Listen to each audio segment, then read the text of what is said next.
Donald Trump just gave a disastrous interview with Maria Bartiromo on Fox. It aired on Sunday. Donald Trump essentially said, "We're heading into a recession, but don't you worry, it's going to be worth it." Here, play this clip. And I want to ask you about Ukraine and the blow up the other day with Zelensky. Let me stay on the economy for a moment, because there are rising worries about a slowdown. You've got the Atlanta Federal Reserve saying we're going to have a contraction in the first quarter. Look, I know that you inherited a mess, and you said that the other night. I've only been here, but are you expecting a recession this year?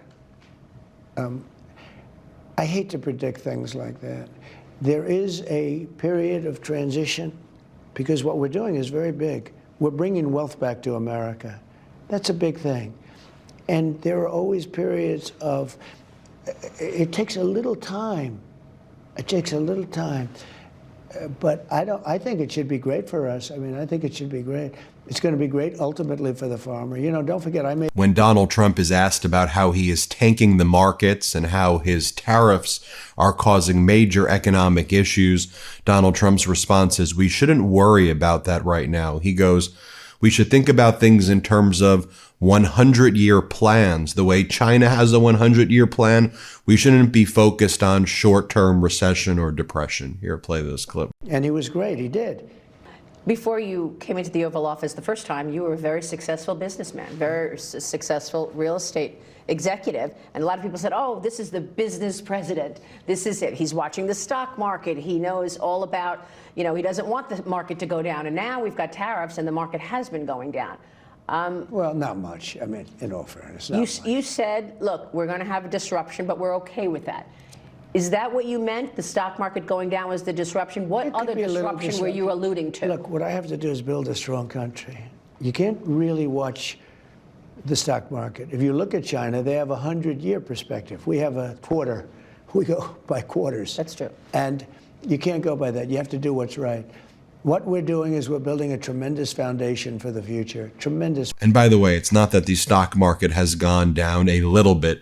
The stock market has been crashing over the past month. If you look at the Dow, the NASDAQ, the S&P, crash, crash, crash. Maria Bartiromo asked Donald Trump, you know, look, are you going to just maybe help give a little more certainty about what your policies are? Because on the one hand, you say there's going to be a tariff this day, and then there's not a tariff, then tariffs, then no tariffs. The business community wants to see predictability. Donald, what are you going to do about it? Your player. But I asked you about this before, and I know you told me when I asked you, I said, you did use MCA. You put this together. Yeah. And yet then you come back and you change it up with these tariffs. And you said to me at that time, I did it because I can. I put an amendment in there, and I said in 6 years I can change it. But I think CEOs want to see predictability. They say, look, I have to speak with shareholders. I've got to make plans for CapEx spending. I can't if it's 20% one day and then it's off for a month and it's 25%. Yeah. So can you give us a sense of whether or not we are going to get clarity for the business community? Well, I think so. But, you know, the tariffs could go up as time goes by, and they may go up. And, you know, I don't know if it's predictability. I think so that's not clarity. No, I think that they say that. You know, it sounds good to say. So in other words, zero predictability, and also just a bunch of word salad. I mean, he can't even form sentences. Like, I can obviously fact check him, but he's not speaking as an adult human being or even as a child human being. I mean, he's just speaking kind of gibberish. I mean, you tell me what you think.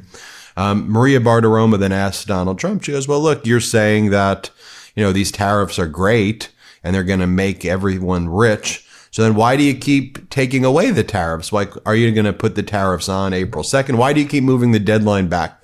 To which Donald Trump then responds in typical abuser fashion. He goes, oh, I just did it because I wanted to help Canada and Mexico. I was just looking out for them. I didn't want to hurt them so much. Here, play this clip. Tariffs, because even as you're seeing this optimism and excitement, there's some nervousness over your tariffs.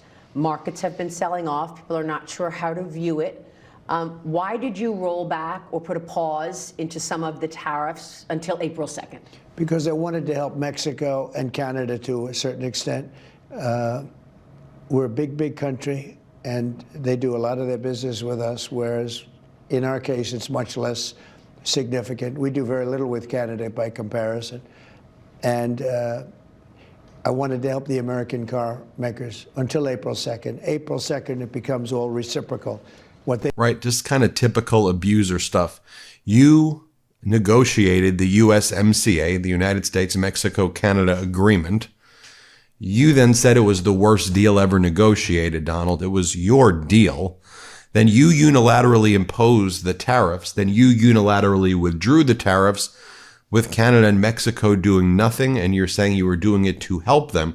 No, you were doing it because you were crashing the American economy, and you look so utterly pathetic, and you blinked because you're scared, and you realize that the tariffs were a way for you to try to bully these countries, and they're not being bullied.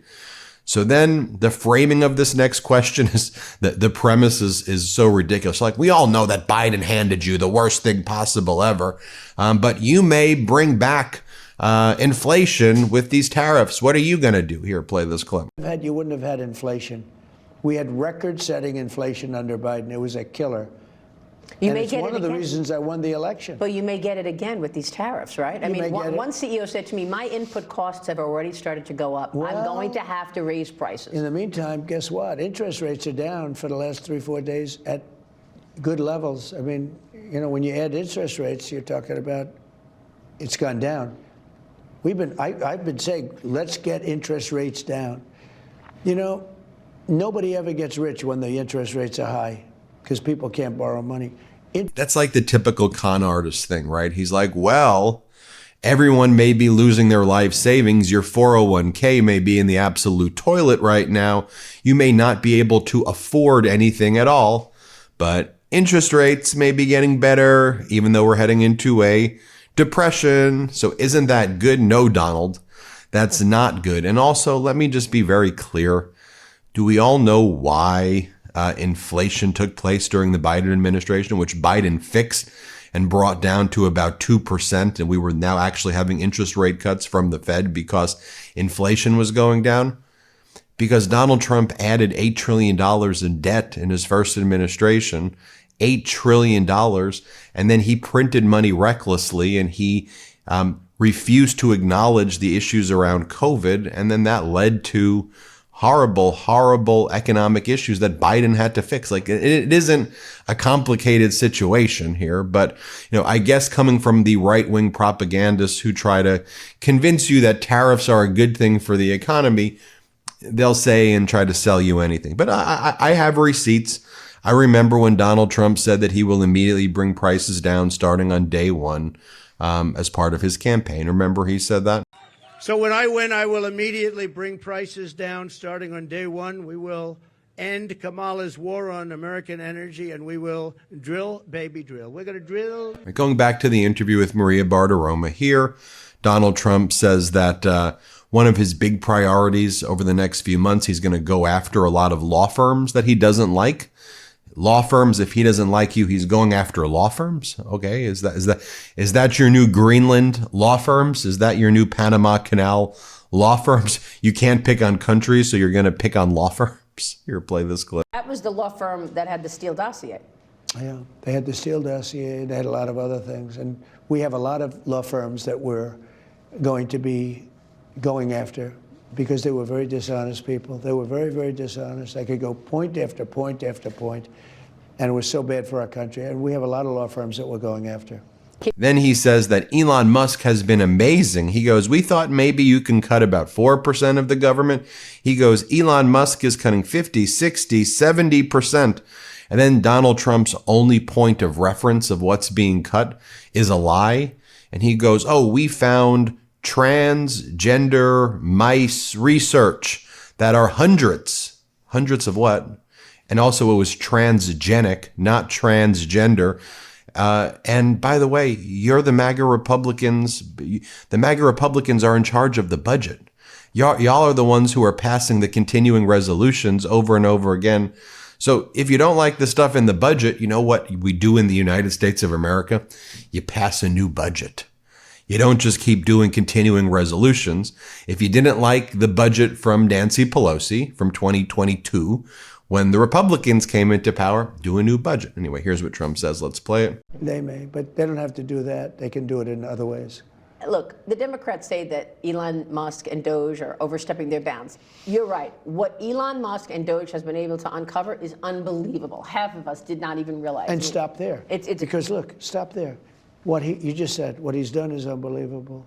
Now, you could then add some, well, but what about he's found hundreds of billions of dollars worth of fake contracts, and I read them, just a tiny portion of them, the other night.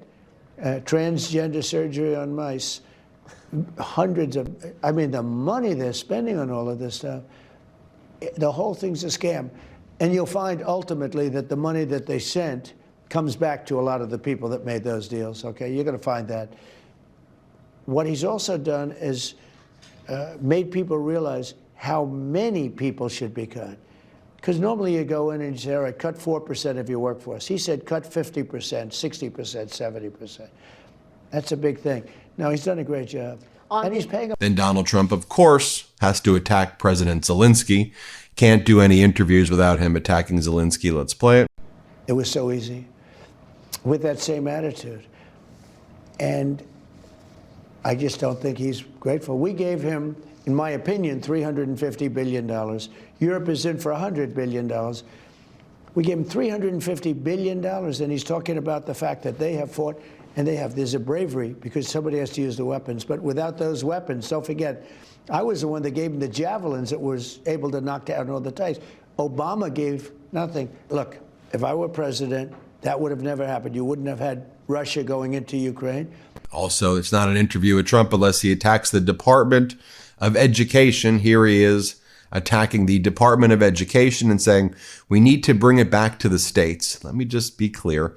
The states run their education. It's why different states have better education than other states, or certain states, and the states that often are in the bottom of education tend to be the red states. But one of the things that Donald Trump doesn't realize is that with the Department of Education being eliminated, maybe he does realize it. It's going to hurt red states worse than blue states because a lot of this funding goes to the poorest areas. But play the clip. We want to bring the schools back to the states because we have the worst, literally, we have the worst education department and education in the world. We're ranked at the bottom of the list, and yet we're number one when it comes to cost per pupil. Then Donald Trump is asked about creating a golden dome around the United States. But how are you going to create a golden dome if you are cutting defense spending? Let's play it. You said you wanted to do the Golden Dome. You've got a lot of ideas for America. But then earlier you said you wanted to cut $1 trillion in defense spending, right? I didn't say I was. You did not. So I was like, which is it? Are you cutting defense spending or are you building us up? I never said defense spending. Okay, because I think you were talking about denuclearization. Correct. And that's where the cutting of the spending came in. I never said cut. No, it's not in these days. I'd love to cut defense spending, but not now.